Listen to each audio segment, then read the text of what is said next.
exfoliation. Gathered so much interest in my previous reel when I said what I wouldn't do as an exfoliator. And people start asking me, so what is the right thing to do about exfoliation? Firstly, let's talk about why should you exfoliate. So you need to exfoliate because if you don't exfoliate, the dead skin cells which is sitting on top are also sitting along with clumped melanin, which is your pigment cell. So together with the dead cell and the clumped melanin, the skin starts to feel rough, look dull and look darker. That is one thing how it looks. But beyond that, what happens is when it is sitting so thick as a layer on top, it acts as an additional barrier.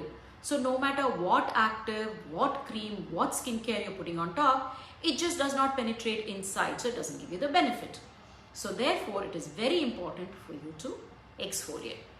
Why does skin cells sit on top so badly? One, there is a skin turnover which is very physiological, which keeps happening. Let's say every month the top layer has to just fall off.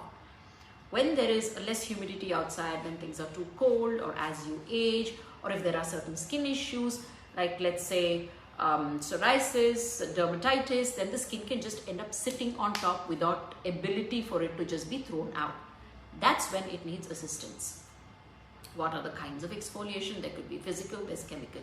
Physical is physically when you're trying to do something that kind of has to rub it or take it out.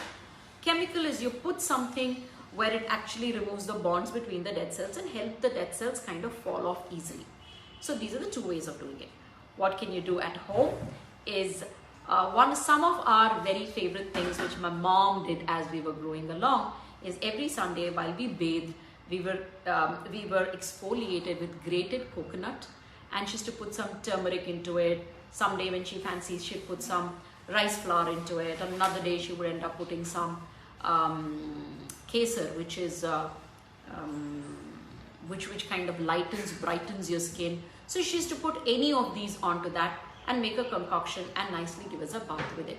Simply using honey and sugar would give you a lot of benefit as a good gentle exfoliant. The idea is to hydrate after exfoliation immediately or along with exfoliation, so the skin feels and looks a lot better and it's healthier for the skin. What can you do by buying things over the counter? You could end up using a lot of small little granules which are in the form of either a cream exfoliant, as a cleanser, as a face wash, as a body wash. What you need to be very careful is that the granules that are used are smooth, they're round, they're small sized, and they act as just exfoliants and not aberrate your skin and be harsh, then in which case you might end up getting pigmented later on. So you need to be very, very careful.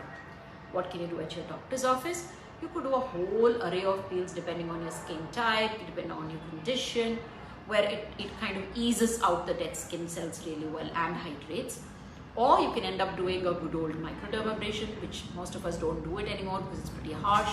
So we end up combining with a hydrant, which then becomes like a hydra facial. So that's what you end up doing. And the same thing can be done even on your body. So these are your various options of exfoliation. How frequently should you exfoliate? Maybe once a week is good enough for you to exfoliate. For some people, only once in 15 days is good enough for you to exfoliate. It all depends on your kind of build-up, your lifestyle, your ambience, like I said, and your skin type itself. So therefore, very frequent exfoliation is not a great thing.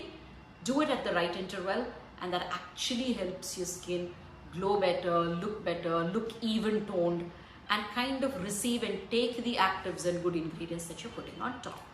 So happy exfoliation. Remember, you're not scrubbing your skin, you're gently exfoliating it.